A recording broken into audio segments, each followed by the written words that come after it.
The PS5 Pro is poised to push the limits with 120 FPS at a stunning 4K resolution. After the somewhat lukewarm reception to the Slim's debut, which didn't exactly break new ground spec-wise, the Pro is set to bring some serious heat. But what really gets me excited about this news is that no matter what option we'll get between performance and fidelity, probably the worst-case scenario in every game will be 60 FPS. People that are into online competition or games like Elden Ring will surely be happy to get 120 FPS for every split-second reactions. AI upscaling is set to play a pivotal role. This innovation has been in the pipeline, aimed at seamlessly bridging the console with 4K gaming at elevated frame rates. The Pro version is expected to elevate this offering to 4K, making it a breeze for developers to enhance performance, mainly focusing their efforts on integrating AI upscaling.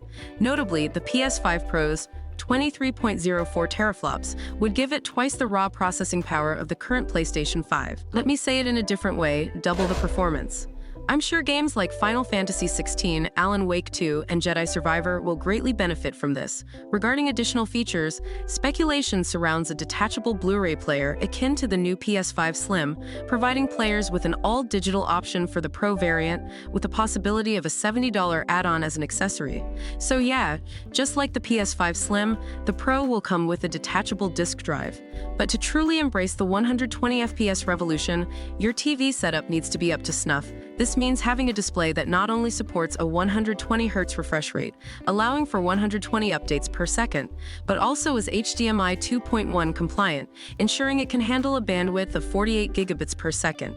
Why? Because delivering 4K HDR content at 120 FPS demands nothing less than that bandwidth.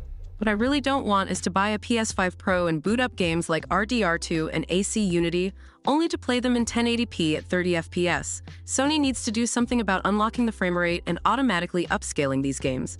One thing that Xbox has over PS5 is this feature. You boot up an old game, let's say Halo 2, and bam, it automatically scales to 4K 60 FPS. Wake up, Sony.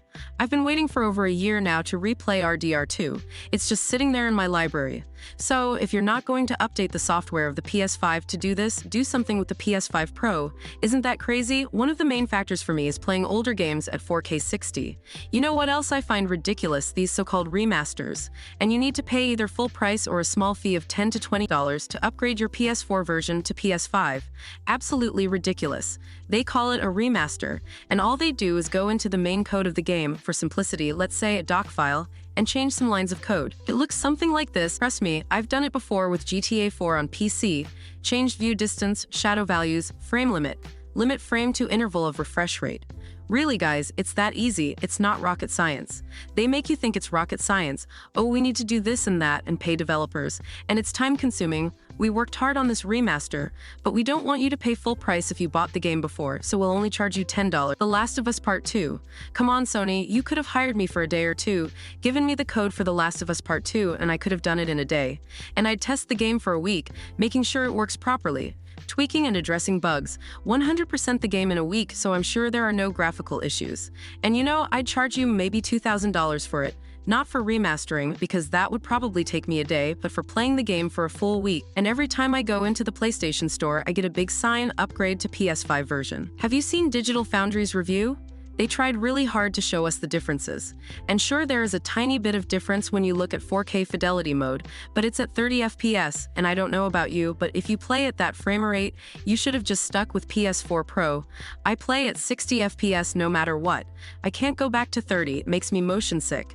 And no matter how much better fidelity mode looks, performance mode will always look better. Here's why. If I want to take a screenshot of the game, I'll go into fidelity mode. It will look nice. The hair strands on the character won't be pixelated.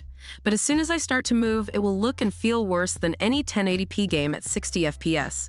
60 FPS makes games look better in motion. It's a fact. Reaction time in 60 FPS is amazing. When I play Spider-Man 2 in 30 FPS, I die 3 times more often, especially in boss fights. When I'm in 60 FPS, I don't really recall dying that much unless it's like 3 a.m. in the morning. What I found myself doing lately is upping the difficulty. At the moment, I'm replaying AC Origins for the 5th time. There's something magical about this game I cannot explain. Well, I can explain, but it'll take me another 10 to 15 minutes. So let's stay on topic here. I always played these games on medium mode because I like to enjoy the journey of the game. But replaying the game in 60 FPS, I felt like a god in the game. So I upped the difficulty to hard, because at this frame rate, there is no stuttering, you react faster to attacks, and the response is a lot faster. So my point is, stop calling games Remastered and Definitive Edition when all you did is change some values in the coding. You didn't add new lighting tech, and you didn't redesign the textures and view distance. You just went into the code and changed values from 4 to 6. And you can do it to third-party games too. If modders did it, you can too. And now for something completely different.